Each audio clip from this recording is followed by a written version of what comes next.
but there wasn't much suspense involved.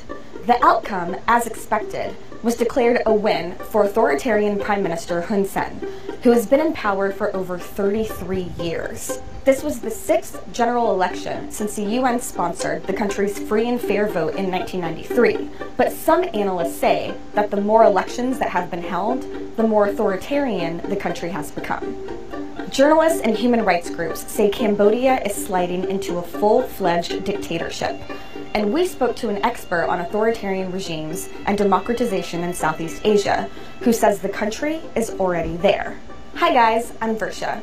This is Now This World, and on this episode, we're exploring the question, how did Cambodia get here?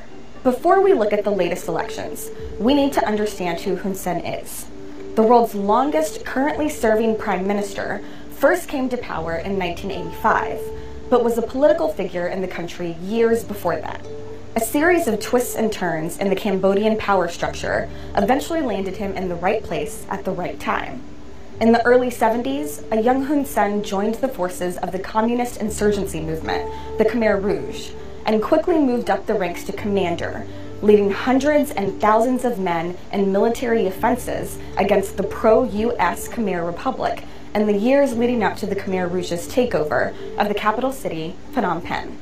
Cambodia then spent 4 years in the mid-70s, embroiled in the Khmer Rouge regime, whose brutal crackdowns resulted in the deaths of an estimated 2 million people, including hundreds of thousands of mostly Muslim Cham people.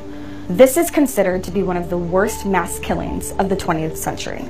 Hun Sen has denied taking part in the human rights abuses committed by the Khmer Rouge. He defected to Vietnam in 1977, allegedly out of fear of retribution from the government for not taking part in the mass killings.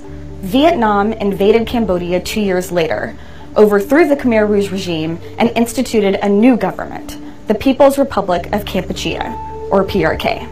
Hun Sen's connection and perceived loyalty to Vietnam led to his appointment as foreign minister in the PRK, and then, by age 32, prime minister. But under the police state of the communist PRK, human rights abuses continued.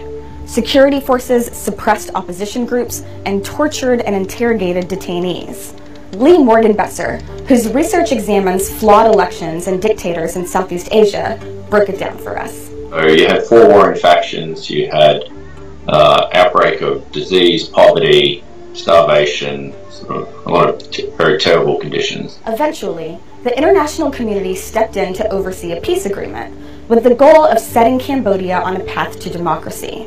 This led to the 1993 so-called free and fair elections. Those elections didn't turn out so well for Hun Sen. His party, the Cambodian People's Party, or CPP, didn't win the majority of seats, but he refused to accept the result and forced a negotiation with the Phun Sen Pek Party to become second prime minister. In 1997, he orchestrated a coup to consolidate power and has single-handedly ruled as PM ever since. His official title in Khmer translates to Princely Exalted Supreme Great Commander of Gloriously Victorious Troops. And starting in 2016, all media were ordered to use this full title. As it stands, Transparency International ranks Cambodia the third most corrupt country in Asia. But how could a country with constitution-mandated general elections every 5 years be so corrupt? It has a lot to do with who's running in them. Though no fewer than 20 registered parties competed in the recent election, it wasn't really a competition. Hun Sen has denied this, but these parties are known locally as firefly parties for a reason. They pop up briefly during election season, then fade away again. Many of these parties have been accused of ties to the government, or even being completely fabricated, besides which they have no time to develop infrastructure to mobilize supporters. You've got a party that's been in power since 1979, competing against 20 minor parties that have no significance, no influence on the political dynamics of the country. Most of them don't even have a national presence. They promote the idea of competition without the substance of it. He says the government is still using elections to uphold the facade of democracy, to help Cambodia make a case for foreign aid, foreign direct investment, and membership in international organizations. But Hun Sen's party essentially eliminated the only real opposition in November 2017 and imprisoned or exiled its leaders. Many speculate that the party's surprising success in the 2013 election was the driving force behind this. But even if these firefly parties were well established with adequate resources, the actual process of voting still looks like this. Widespread irregularities with the elections, such as vote buying and voter intimidation, literally handing out cash, literally teaching people how to tick the box to the Cambodian People's Party.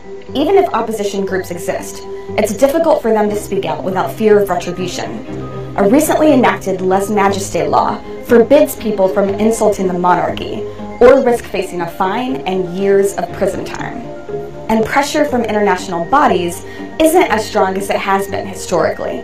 Though the White House has recently reduced its financial assistance to Cambodia over concerns about, quote, setbacks to democracy, the current stakes aren't too high for the country. You have China backing Cambodia and the government and its approach to elections, and you have Donald Trump in the White House, who, quite frankly, does not seem to care about the promotion of democracy and the security of human rights in Southeast Asia. And in the past year, the crackdown on human rights has escalated. In addition to eliminating the major opposition party, major independent newspapers have been forced to close in order to silence critical reporting. So now that the CPP has taken another victory, what's next for Hun Sen and the country? Hun Sen has committed to staying prime minister for at least another decade, and he's also been grooming his sons to take over when the time comes. But as the younger, more educated generation grows increasingly disillusioned with Hun Sen's authoritarian rule, could a mass protest reasonably overthrow the government?